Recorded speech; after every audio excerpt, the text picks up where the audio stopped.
My son went missing age 9. I just found a photo of him on the dark web. It's been 3 weeks since my world fell apart. I had entered my son's room one morning to wake him up for school only to see an empty bed waiting for me. My wife and I searched everywhere. The police searched everywhere. But there was absolutely no evidence, no lead, and no trace of my little boy anywhere. It was as if he vanished into thin air. This was only one of the many cases in our town of strange disappearances, and they were always children. I never got along well with my son, but I still loved him more than anything. My wife blamed me for his disappearance, claiming I made him run away, but I would never do such a thing. After a couple weeks, I finally built up the courage to enter his room. Nothing could have ever been more painful than looking at the dust building up on his untouched toys, but I knew that this would be the first step to facing my grief. Maybe I deserved this sadness for all the times I would hit him when he disobeyed me, but he didn't deserve this. I sat on his bed for an hour, breaking down into tears as I looked around his room, hoping to see some sort of sign for where he went, regretting everything I ever did to him. However, despite the police scanning through his entire phone and finding nothing, it had just occurred to me that there was one thing they had forgotten to check: his laptop.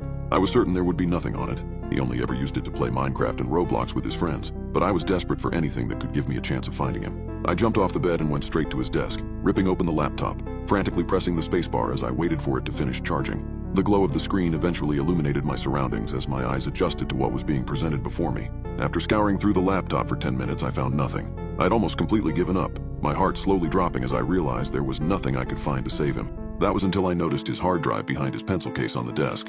As a last hope, I plugged it in, not expecting to find anything else other than maybe some Roblox games or photos. That was until I noticed the antivirus on the laptop spamming notifications saying it was infected. Starting the second I plugged in the hard drive, I knew something was wrong. After looking into the alerts, I noticed they were coming from one folder specifically named My New Friends. My heart sank. Did he make some new friends online that I knew nothing about?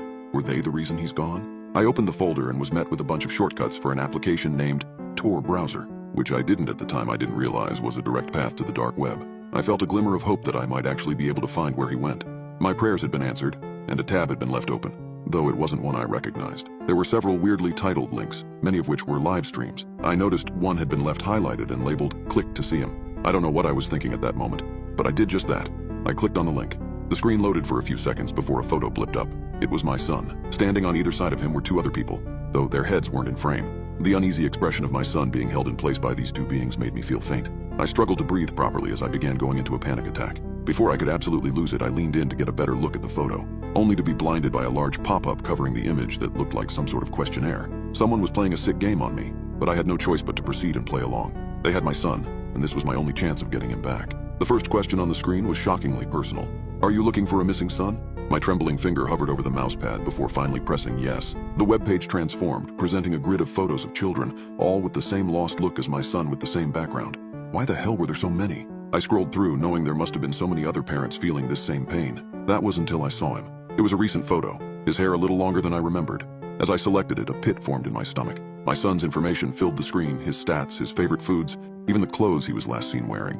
And there, chillingly, was a photo of the bedroom I was sitting in, taken from an angle that suggested a hidden observer. A cold sweat formed on my brow as the next instruction appeared: "Check under the bed." In a state of panic, I approached the bed, not wanting to disobey whoever was watching me, in case they could make me disappear too. I knelt down, my hand reaching into the void, part of me thinking someone was about to grab me. My heart sank when I felt it brush against a shoebox. I didn't remember this ever being there before. It was put there recently. I slowly dragged it out, realizing it was heavier than I originally had thought, and carefully brought it over to my desk. A new message appeared on the screen. Carefully opened the box. I was praying that there wouldn't be some sort of chopped-off limb inside for my son. However, upon opening it, the truth was so much worse. A gun, wrapped in a shiny purple cloth, loaded with a single bullet. It was real, the metal cool and ominous in my shaking hands. Looking up, my son was now on a live stream, bound to a chair, a placard hanging from his neck with a scrawled message: "Are we really the bad guys?" A man walked on the screen, pulling down a projector screen in front of my son. I started shaking, thinking they were going to murder him behind the curtain. But instead, a video started playing on the projector. Different clips started appearing on the screen. Videos of me with my son and my wife inside my own house. Tears blurred my vision as I saw myself throwing glass vases towards my wife in fits of pure rage that I forced myself to forget. More and more images showed up of cuts, bruises, and gashes on my wife and son. A montage of moments I'd forced myself to forget, of raised voices and clenched fists, moments where I'd become a stranger to myself, a tyrant in my own home. Revulsion twisted in my gut as the bitter truth was laid bare. His abduction was salvation from me. A choice appeared on the screen, a simple yet devastating option. Prove you really love him, yourself or him. The camera on the live stream panned out to reveal a figure pointing a gun at my son's head. The insinuation was clear. I had to choose who would die. Tears blurred my vision. The gun felt impossibly heavy in my hand as the cursor blinked, awaiting my decision.